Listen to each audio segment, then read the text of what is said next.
راح نبدأ نبعث الرابطة.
هاي.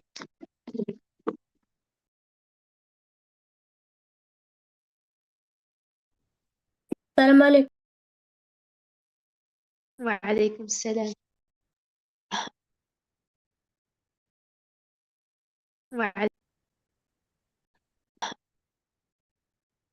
السلام عليكم.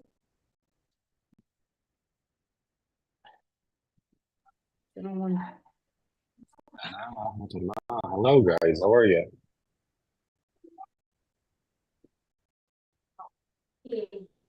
Fine, thank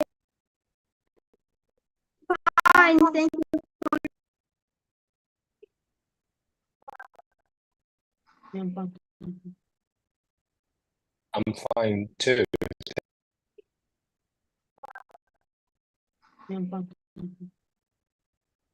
I'm fine too. Thank you guys for asking. Hello everyone. Welcome, Mr. Bوعكاز Bilal, to our 16th. Hello. Yes, sir. So we'll just wait for the other students to join, maybe in Okay, 3 minutes. Okay? Then we start. perfect.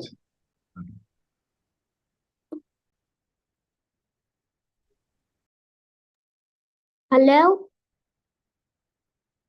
Hello. Yes, hello. Hello. Hi, sir. Hello everyone. We wait the others to join and then we start. Okay? استنوا يزبطوا يدخلوا إن شاء الله ونبدأ. Okay? ما تنسوش. Yes, that's okay. Okay. Yes. Yes. Hello, sir. Hello everyone.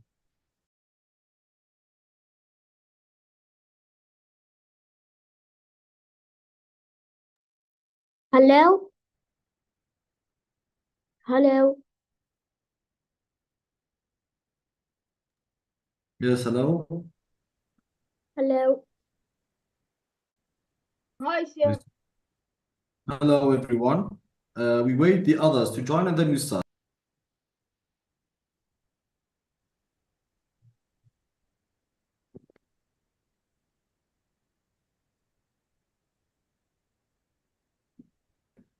هتزوج Yes. It's okay. Okay. Yes. Hello, sir. Hello, everyone.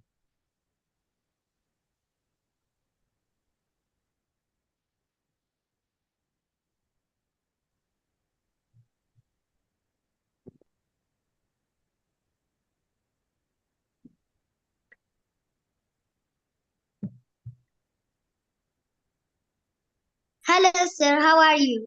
Fine, thank you. How are you? I am fine. And you?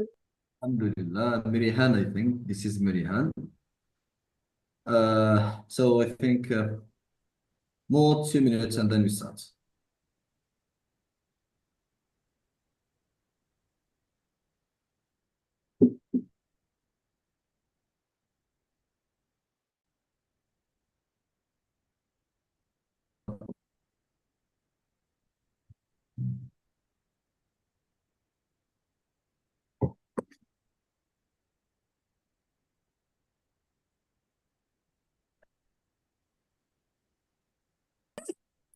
Well, Assalamu alaikum, everyone. Welcome to our 16th Catalyst Monthly Seminar.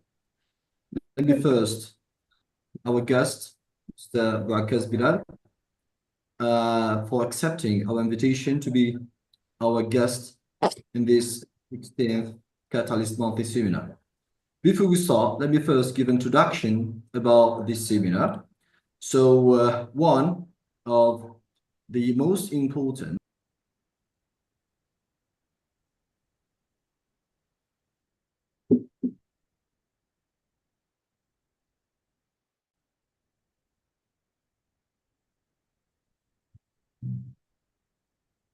a monthly activity where students gather from different regions, national and international, different ages and different levels to share their knowledge and experience in English. The administration selects a number of students to be the main speakers in the seminar by delivering speeches and presenting in several topics. From 5 to 7 students are determined to be the core of the seminar and the subjects discussed by the students. Well, Assalamu alaikum, everyone. Welcome to our 16th Catalyst Monthly Seminar. Let me first, our guest, Mr. Bouwakaz Bilal, for accepting our invitation to be our guest in this 16th Catalyst Monthly Seminar. Before we start, let me first give introduction about this seminar. So one of the most important activities that Katalyst performs to boost its students' language and confidence is the monthly seminar. It is a monthly activity where students gather from different regions, national and international, different ages and different levels to share their knowledge and experience in English. The administration selects a number of students to be the main speakers in the seminar by delivering speeches and presenting in several topics. From 5 to 7 students are determined to be the core of the seminar, and the subjects discussed by the students must be purposeful in different domains, such as professional, personal life experience, and academic. Besides learning the language, one of the main purposes behind having this seminar is to let the students learn from each other. The diversity in the seminar components is the key factor towards achieving success in the seminar. This diversity fits the seminar with a very powerful energy.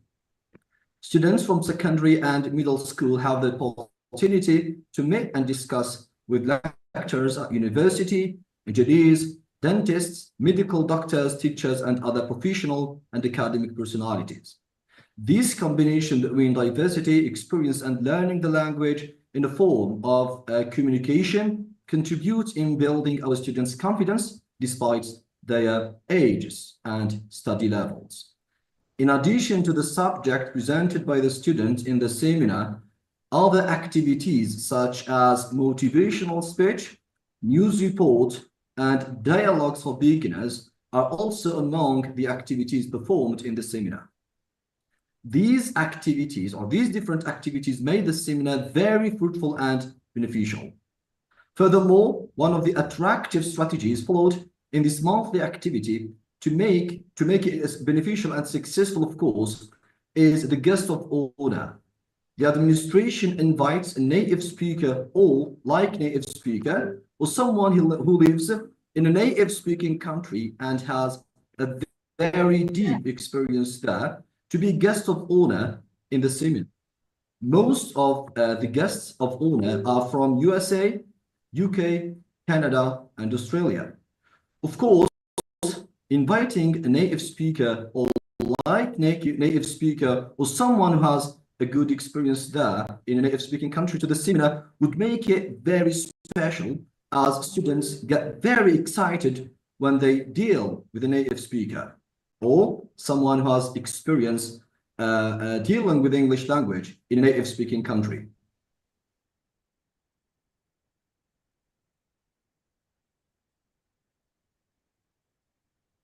Cross the borders and move from the national to the international zone. Because of the seminar, Katalyst students expand their communication in English to the international English community. The monthly seminar enhances the family aspect within Katalyst community. It is indeed one of the crucial activities that Katalyst relies on to build its community. The regular activities that Katalyst performs lead to creating a special feeling among the students. As a result of these activities, the students repeatedly mention Katalyst family expression. This is, of course, an impact of the regular gathering organized by Katalyst institutes. Students develop their relationship with each other to get to know each other more and more and exchange experiences in different life aspects. Many students develop their relationship and exchange their professional life experience. Now, let me move to our guest of honor, Mr. Bouعkaz, with his presentation. That would be in from 5 to 10 minutes, and then we move to our students' questions. Yes, Mr. Bouعkaz, the stage is yours. Thank you so much, sir. It was an amazing introduction, and thank you for having me with you guys.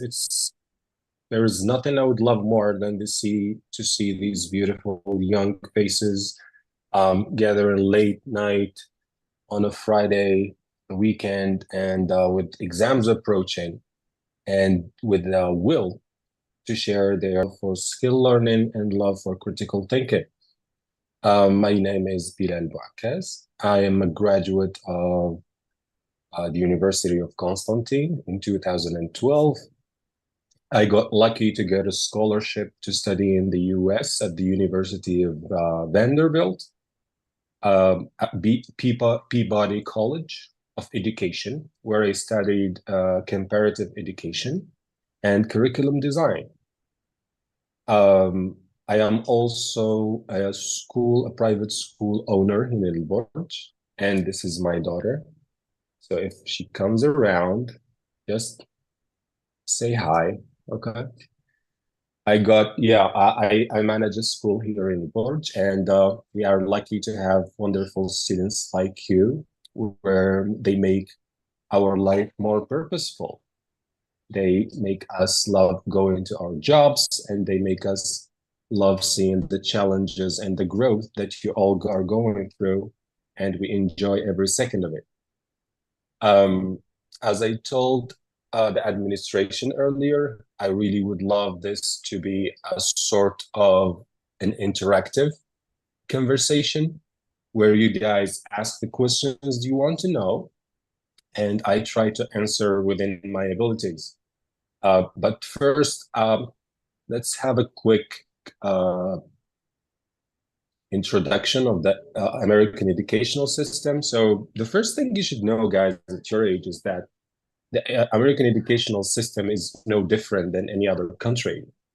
Education is the same all over the globe, with some differences that they're not very significant, but they really pivot the way people learn and their outcome dramatically. So as we can say, the first difference that I like is that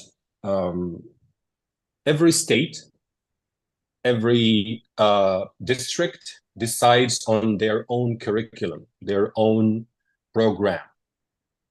So if you are in Burj, you're not supposed to study the same as in Bijaya, and you're not to study the same as in Algiers, which is very important because there is a board of education, a group of 12 people. They talk to the parents, and together they decide the culture of that region and the final outcomes. I think that was one of the most things that I found fascinating, and also I found it very engaging to parents. They have a decision when it comes. Another aspect is the education system is very informal. I hope you are familiar with this word, but it's not very strict. So the relationship teacher-student is a friendship, not the authority is not vertical, so it's horizontal. So we discuss together whatever outcome you want to get out of the class, which is as a very, very positive aspect of discipline, but the culture there is very informal. And I really like that. And this is what we are trying to apply at our parallel educational system here in Katalis and in other schools. Another thing is there is no baccalaureate.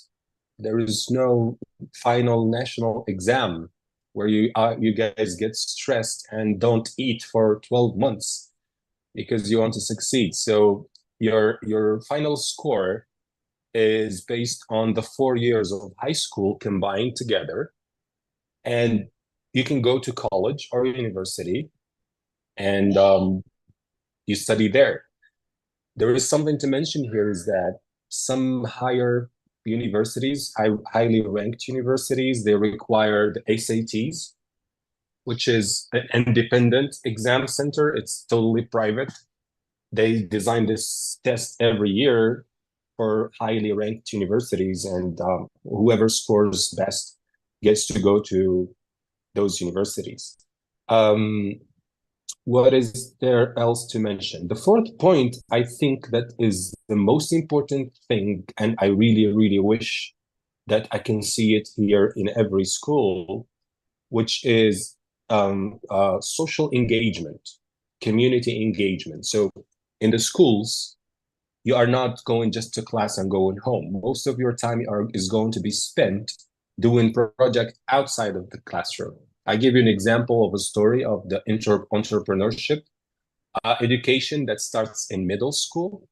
A group of students decided to raise $1,000, for example, to renew the cafeteria for the school, for example. So they built a stand where they sell ice cream, and the parents, they have a fair, the parents and other people would attend, and people would sell those products, then the students raise money in order to do something back to the school. So now we're teaching the students how to be impactful outside the school doors. So community engagement is a very, very vital essence of the American educational system, and other educational systems for that matter.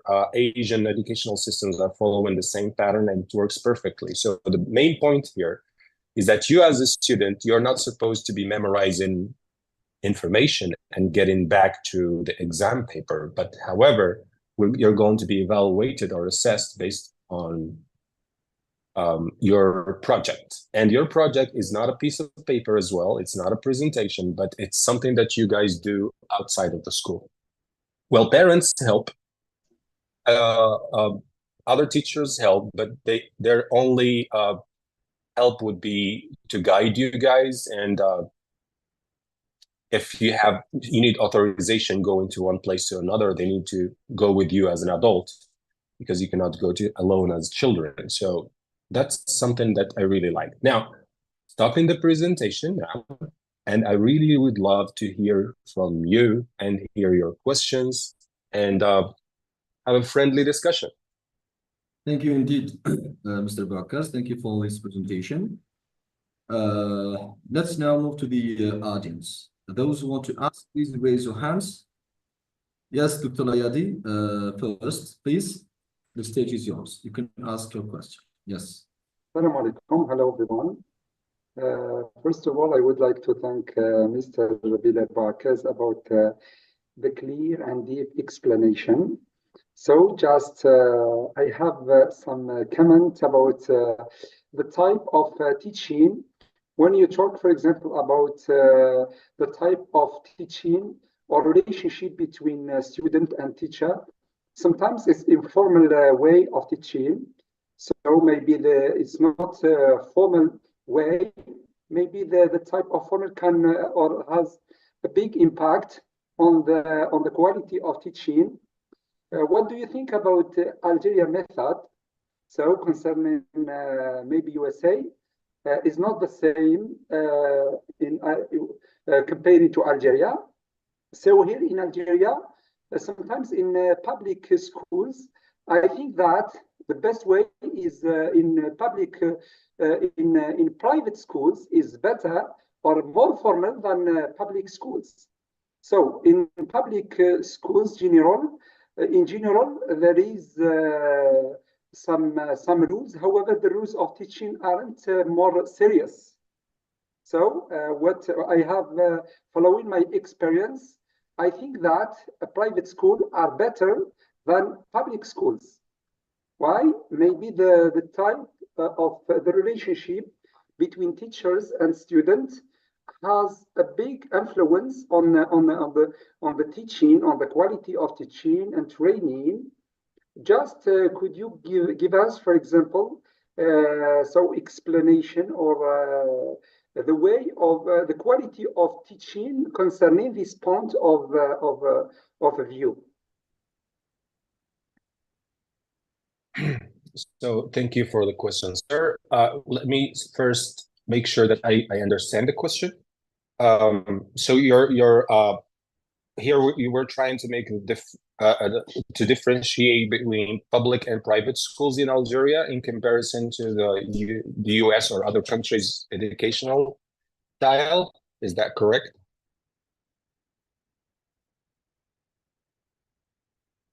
Mr. Layadi?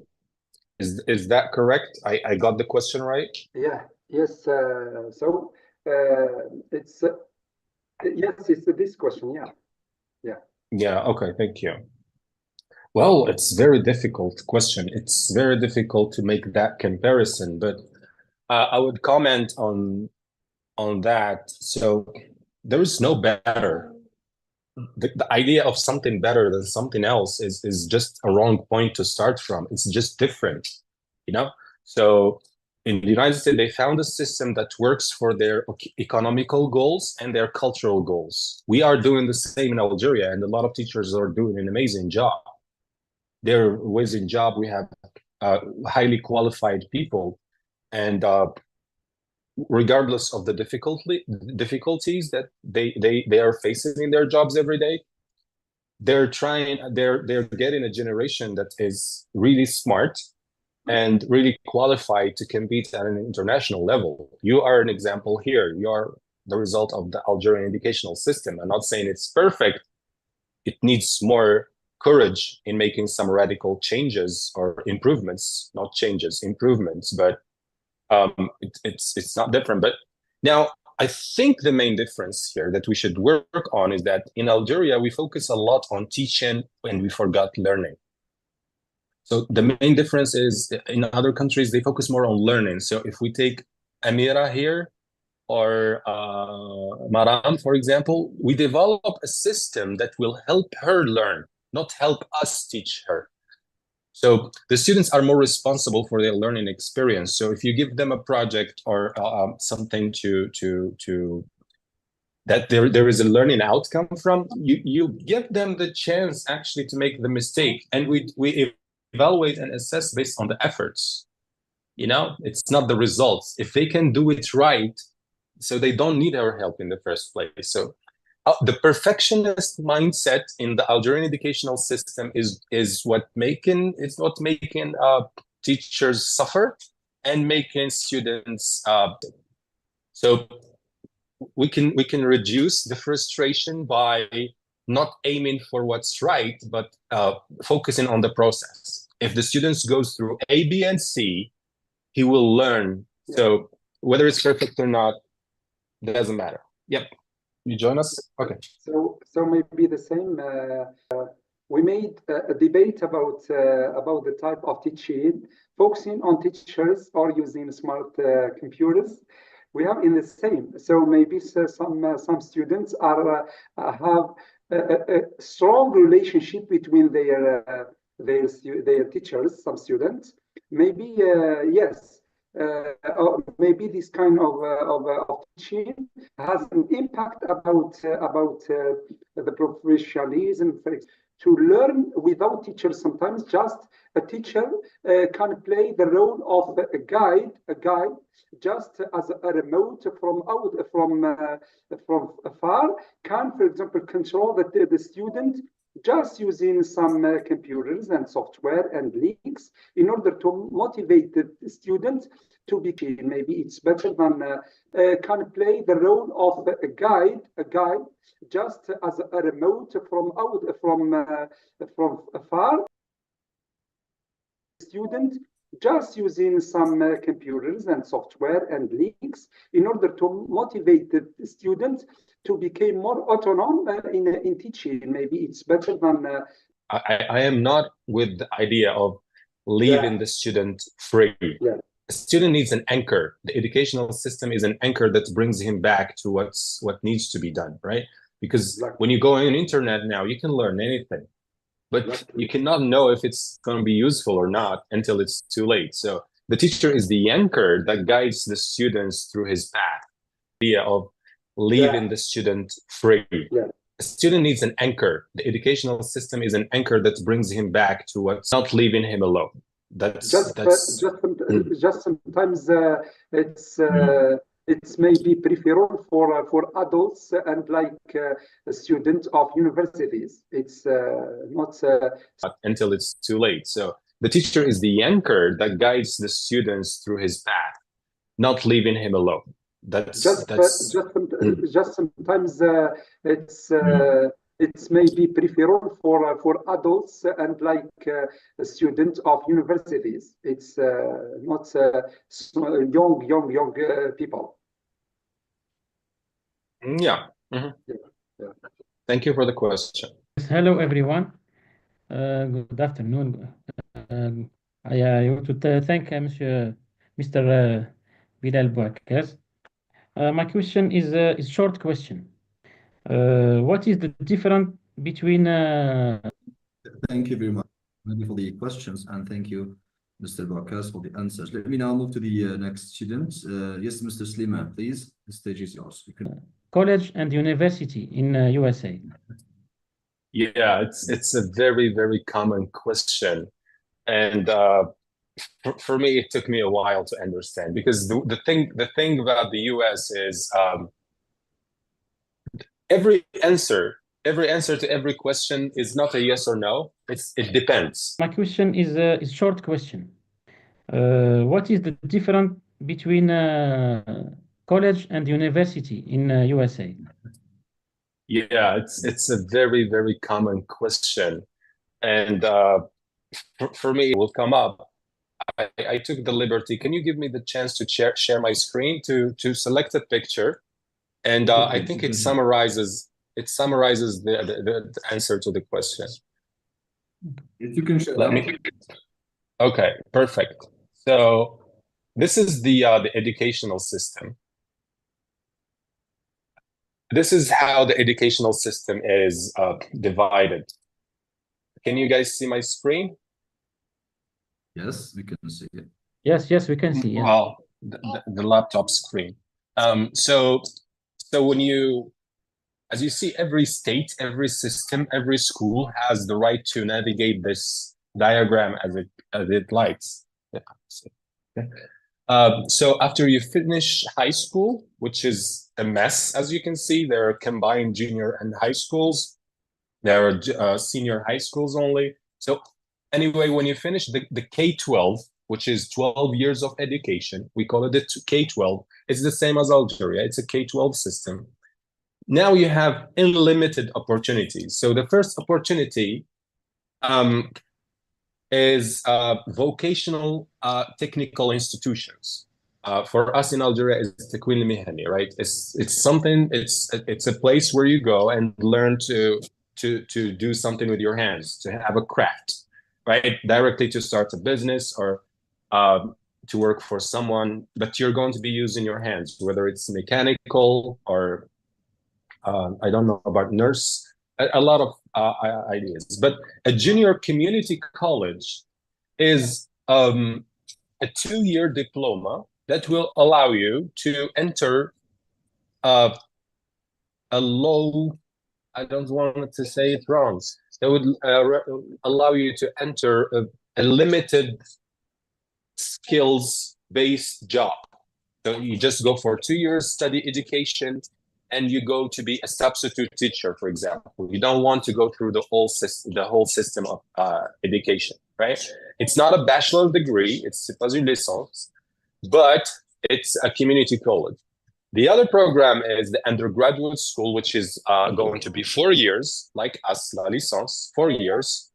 That will lead you to university. Now, why would someone go to a university and why would someone go to a college?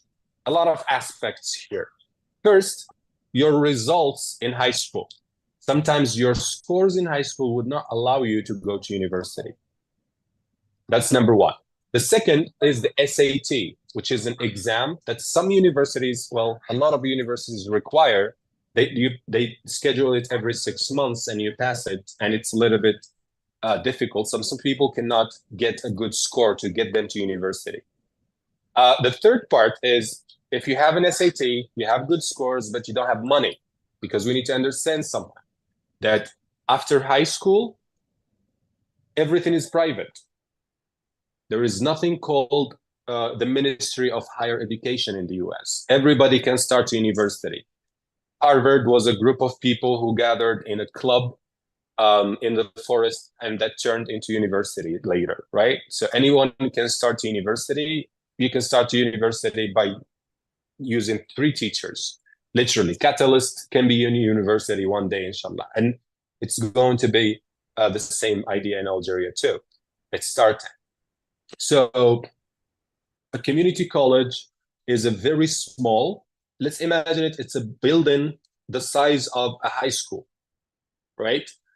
The other thing, community college, it's in your city. You don't travel to another city to study. Every city has a community college. And the community college, they provide you courses in the evening, like now. So these students who come from poor backgrounds, they can work during the day to get some money and study at night. So it's very flexible when it comes to the curriculum. So the idea here is you go to a college because you don't have the money, you don't have high scores, you don't have the luxury of studying 4 years because you need the money, and you have problem with the SATs, for example. So this is in a nutshell. The students who come from poor backgrounds, they can work during the day to get some money and study at night. So it's very flexible when it comes to the curriculum. So the idea here is you go to a college because you don't have the money, you don't have high scores, you don't have the luxury of studying 4 years because you need the money, and you have problem with the SATs, for example. So this is in a nutshell the difference. Of course, if you go into an undergraduate, which is licence, you get. If you allow me, our teachers are asking me if it's possible to record this meeting. Is it possible? Well, it's okay for me, but for the children, I don't know. You just those who don't want to like appear, the social media, just switch off the camera, okay? Because we're going to record this meeting. Yes. Yes, Mr. Bouwcas, can you please? Yes, sure. So in a nutshell, someone would choose to go to a junior community college for 2 years. Recording in progress. Okay, so in a nutshell, someone would choose to go to a community college because first of all, the scores that he got in high school were not that high. And they don't have the resources, the financial resources to go to university because, as we said, university and up, it's private. And every university decides on their own fees. Of course, they provide scholarships and, sales and some reductions in prices for some categories of people to have an international community. But it's still like very, very, very expensive to go to 4 years. Another reason is most of these students don't want to go to another city. They come from a small town. As in other countries, some people come from a small town. They just don't want to go and live in New York because it's overwhelming.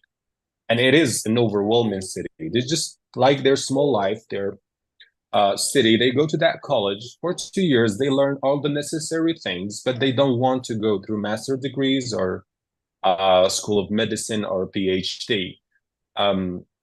So basically, this is it.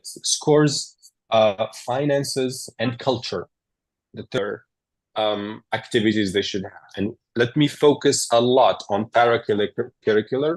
Paracurricular means the things or the projects that the students have outside the school. And they spend a lot of time outside the school. What they learn, they apply in the community because the point of education is to create effective members of community. And starting from a younger age, by high school, you are already an effective member. I should add something here. If you don't have the money and if you don't have the great scores, and if you don't have the resources and you are from a small community and you want to go to university, there are options. This is the good thing also about the educational system there is that they don't close doors. Rules are not there to stop us, but just to make our life easier. So you can apply for a scholarship because you have special skills. For example, if you are good at sports, you're good at art, you're good at leadership, because they test you in high school on all those aspects. If you are very, very good at that, you have a great chance to get a scholarship. A scholarship means either you don't pay anything to study at university or you pay the minimum, all right? Yes, so that's also a possibility. And so you have the chance. The second aspect that can get you to college for a reduced price or for free is volunteering. So every Saturday and Sunday, the weekend, students go and volunteer at an orphanage, at a home for old people. They can help. They can go provide them with food, provide them with activities. They can make a play. All these will count in your final score. So you see, it's more focused on the kind of person you are or you become after education more than the results or the grades that you have. And I found that very fascinating and just amazing to do. And again, there are not people who are smarter than other people, so they are not particularly intelligent, but they have systems that create an effective person, an effective individual. We have a lot of smart young people here, but if we just give them that push towards being effective and going outside of the school more, you will see marvelous things. So they have systems that work, not smart people. Thank you indeed. Thank you, Mr. Bouwakaz. Let's move now to the I think Hajar. Yes, Hajar, your question, please. Hello, everyone. Hello, Mr. Bilal. We are honored to speak with you and learn from your experiences. My questions are: what's the biggest difference between studying in America and your home country? And why did you choose exactly America for studying? That's a wonderful question, Hajar. Thank you.